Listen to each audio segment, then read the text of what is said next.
شروع اللہ کے نام سے جو بڑا مہربان اور نہایت رحم کرنے والا ہے۔ ایک ریٹائرڈ پولیس افسر نے فرمایا کہ ایک مرتبہ سید عطا اللہ شاہ بخاری مسجد خیر دین امرتسر میں تقریر کر رہے تھے۔ میں ڈیوٹی پر تھا۔ 2 بجے شب مجھے اعلی حکام نے طلب کیا اور میری جگہ ایک دوسرا رپورٹر بھیجا۔ میں نے جب اپنی ڈائری ختم کی تو اس میں یہ الفاظ درج کر دیے: سید عطا اللہ شاہ بخاری رات کے 11 بجے سے تقریر کر رہے ہیں۔ اب رات کے 2 بجے ہیں۔ ان کی تقریر سے حاضرین جلسہ تو درکنار مسجد خیر دین کے در و دیوار اور اس کے گنبد و محراب اور حوض کے پانی تک مسحور ہو چکے ہیں۔ خان غلام محمد خان لونڈ خور نے سنایا کہ میں نے نہ تو سید عطا اللہ شاہ بخاری کو دیکھا ہوا تھا اور نہ اس کا خاص معتقد تھا۔ میرا سیاسی مسلک بھی سے جدا تھا۔ ایک دفعہ عشاء کے وقت دلی دروازے کے باہر سے گزرا تو سید عطا اللہ شاہ بخاری تقریر کر رہے تھے۔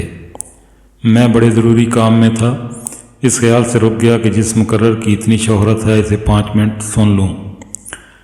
میری عادت یہ ہے کہ میں جلسہ میں ایک جگہ نہیں بیٹھ سکتا، خود اپنے جلسے میں بھی گھوم پھر کر دیکھتا اور سنتا ہوں۔ میں 5 منٹ تک سید عطا اللہ شاہ بخاری کی تقریر سنتا رہا، پھر سوچا تھوڑی دیر اور سن لوں۔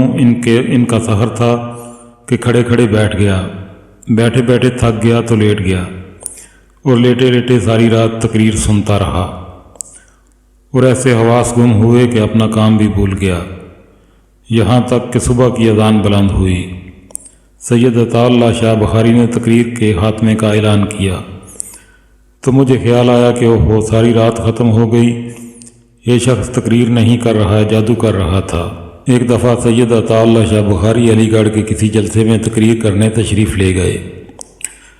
کالج کے طلباء نے تقریر سننے سے انکار کر دیا۔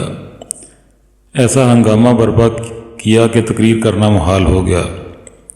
سید عطا اللہ شاہ بخاری نے دیکھا کہ بچے برافروختہ ہیں، کوئی اور نصیحت کارگر نہیں ہوتی، تو فرمایا: اچھا بیٹا، قرآن مجید کا ایک رکوع پڑھ دیتا ہوں اور جلسہ تمہارے احترام میں ختم کرنے کا اعلان کرتا ہوں۔ طلباء خاموش بیٹھ گئے۔ سید عطا اللہ شاہ بخاری نے انتہائی دل سوزی سے نیم خرد آواز میں پڑھنا شروع کیا۔ چشم و گوش اور در و دیوار جھوم گئے۔ تلاوت ختم ہوئی تو فرمایا: بیٹا کیا خیال ہے، اس کا ترجمہ بھی کر دوں؟ آواز آئی: ضرور ترجمہ بھی کر دیجئے۔ اب ترجمہ شروع ہوا، پھر ترجمے کے بعد تفسیر و تشریح کا سلسلہ دراز ہوتا چلا گیا، یہاں تک کہ صبح ہو گئی۔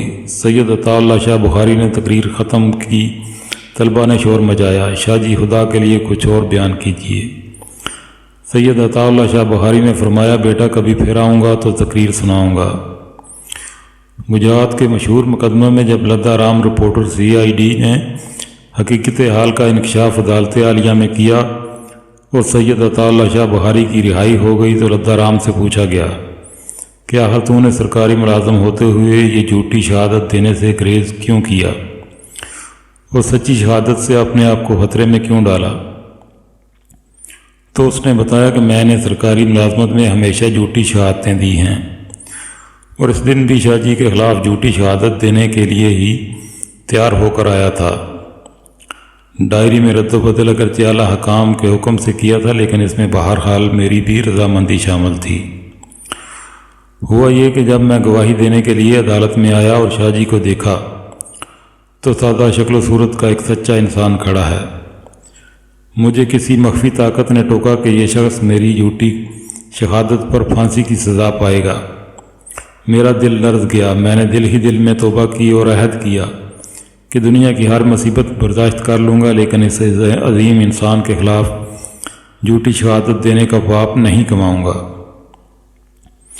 تب میں نے شاہ جی کے وکیل کو علیحدگی میں سارا ماجرا بیان کیا، ساتھ ہی اپنا ارادہ بھی بتایا۔ لدہ رام نے ہائی کورٹ میں شہادت دی، اس کی ملازمت گئی، 3 سال قید کی سزا ہوئی، لیکن سید عطا اللہ شاہ بخاری کی معجزانہ رہائی کا باعث بن گیا۔ اس مقدمہ میں سید عطا اللہ شاہ بخاری 9 ماہ کے قریب جیل میں رہے۔ جب رہا ہو کر آئے تو تقریروں میں اکثر فرمایا کرتے کہ ایک طرف میں بے نوا تھا، میرے قریب ساتھی جیلوں میں مقید تھے، میری اولاد کم سن اور میرا والد ضعیف العمر تھا۔ دوسری طرف فرنگی کی سہولت و چشمت تھی، خزانے اس کے، پولیس اس کی، عدالتیں اس کی، جیل خانے اس کے، سب اختیار و اقتدار اس کا تھا۔ حضرت یوسف کی زندانی ہونے کا واقعہ دہراتے، زلیخا کی الزام تراشیوں کا تذکرہ کرتے، قرآن مجید کی آیت شریفہ پڑھ کر لدہ رام کو انگریزوں کا گھریلو گواہ قرار دیتے۔ اس مقدمہ سے رہائی کو وہ اللہ تعالیٰ کا عظیم احسان کہتے، آخر میں فرماتے، اے اللہ، اس نعمت کے شکرانے میں تیری خدمت میں کیا پیش کروں، کیونکہ جو نعمت سوچتا ہوں وہ سب تیرے خزانے میں موجود ہے۔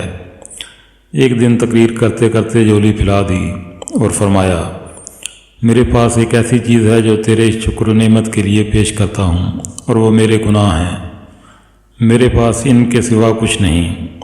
پھر یہ بیان کچھ اس عجز و انکسار اور رقت انگیز کے ساتھ پیش کیا کہ لوگوں کی چیخیں نکل گئیں۔